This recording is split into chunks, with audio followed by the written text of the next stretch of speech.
Alright guys, Dokkan time, and today we will be going through the GOKU Black Super EZA prep guide for his Super EZA. We'll go through his weakness for that, what units you should probably use, and I'm also going to go over his details real quick. But yeah, anyways, thanks for joining me today. Just a quick thing, we are also on JP have gotten Bardock. This is a free-to-play, potentially a free-to-play LR that just got thrown onto JP. You'll get 5 of those Bardocks when you log in. GOKU Black Super EZA is not coming until the 13th at 1 a.m. Pacific Standard Time. That would be my time, PDT, so it's at 1 o'clock in the morning of Thursday.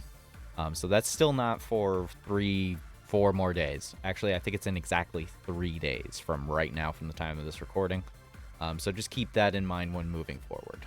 So, compliments to Goresh for the translations. I'm going to go over the translations, and then we'll go over his Super EZA weakness, and then we'll talk about his details and some other nitpicky things. Anyways, attack and defense plus 50% per key sphere obtained. Defense plus 150% when attacking, when collecting 3 or more key spheres. Key plus 1 in attack and defense plus 30% with each attack received up to key plus 5 in attack and defense 150%. So you have to get 5 times for that to go off. Randomly change key spheres certain type to rainbow key spheres. Excellent boost to Fizz Rose.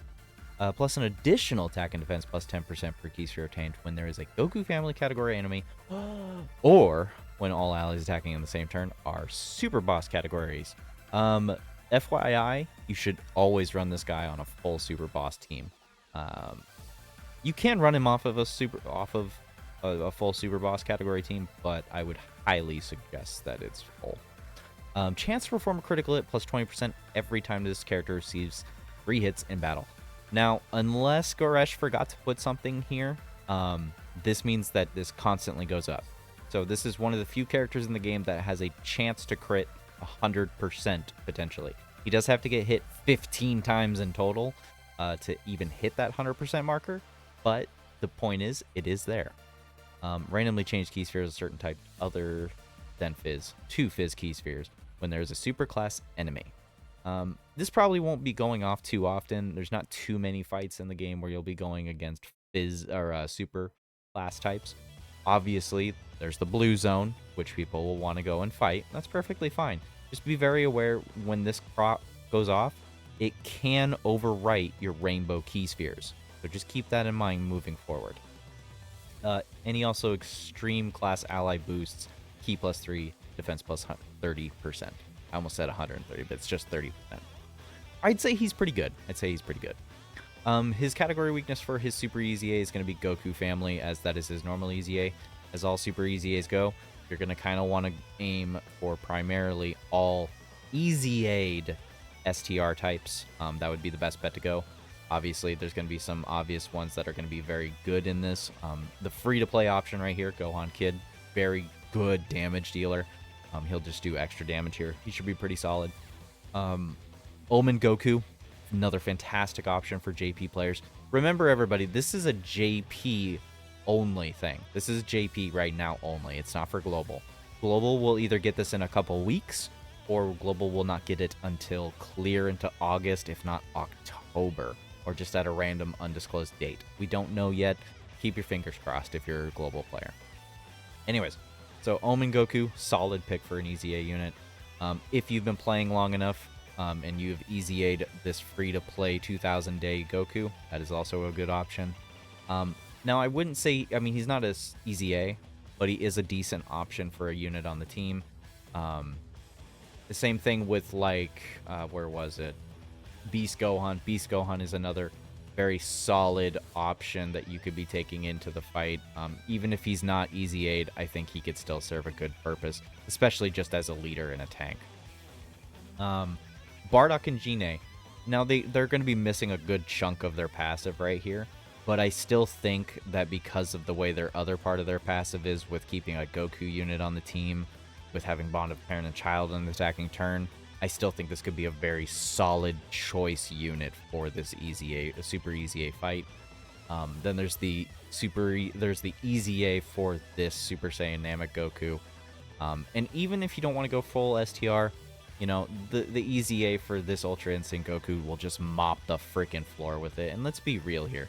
This is a Goku family weakness freaking fight. It's going to be dirt easy. There's not going to be an issue here. This is just going to be... This is not going to be anything but a thing. That's what I'm trying to say right now. Like, this is not going to be a struggle. This is not going to be difficult. This is going to be... As long as you've been playing for a small, good amount of time, I mean, I'd say you probably have plenty of options here as far as Goku family goes. So, with all of that in mind, I do want to kind of talk about the unit. I want to talk about his kit a little bit and his options. Now he's Goku Black. So he's a super boss. He's, you know, he's Dragon Ball Super unit. He's an extreme unit. The only teams I would ever highly suggest putting him on is 100% his physical rows, and then, of course, the LR Merch Zamasu. Those are the only two leaders I would ever rock with this guy. I would not bother with Trunks, with Future Gohan, with even with the Blue Boys. I wouldn't bother throwing him on there. There's no point. He is an extreme class support unit. That's what he's here for. Now, I mind you, he's on Realm of Gods, Potara, Future Saga, Time Travelers, Kamehameha, Diabolical Villains, Global Chaos. Man, these translations are funny to me. Power of Wishes and Super Bosses. So, I mean, he can help out some of these categories if you want to just throw him onto them. This category right here is just not that great. And then, Corrupted Body and Mind could also use a little bit of help. It is primarily all... It would still be all pretty much Rosés or Goku Blacks. But it is a nice little addition for extreme units. I think he could still be useful even outside of a full Super Bosses team. But that's really primarily what you want to use him. This is your perfect partner you've been waiting for Fizz-Rose. The only time I'm ever going to be worried about rocking them together is if his passive procs and it changes the rainbow key spheres into physical key spheres. At which point I would just put the Super EZA Goku Black into slot 1, grab all of the physical key spheres as possible, and then if hopefully some other rainbow key spheres dropped for the Fizz-Rose. So that would be my best suggestion with him. But anyways, I mean, I like the unit. I think he helps out a lot with Super Bosses. He is definitely a big help that we've been wanting for Super Bosses. I feel like Super Bosses has been struggling, and with both of these, this guy and Fizz-Rose, I feel like Super Bosses is starting to look just a little bit tighter, a little bit more fun, and a little bit more useful, and I'm here for it. I like it. I like him. I do like him, but I will say he is probably the weakest of the Super EZAs. He probably is the weakest, I would say. I'm not a big fan of the Tech Go tanks, but I would probably say this guy is still weaker overall. But, you know, we haven't got him in game yet. Let's wait to really pass judgment on this guy until we get him in game, guys. Well, anyways, I hope this video helped you out. Let me know if you look forward to this Super EZA for Goku Black, and tell me what Goku family EZA team you're going to take to beat the crap out of him. Anyways, guys, thanks for watching. Have a good day and a good night.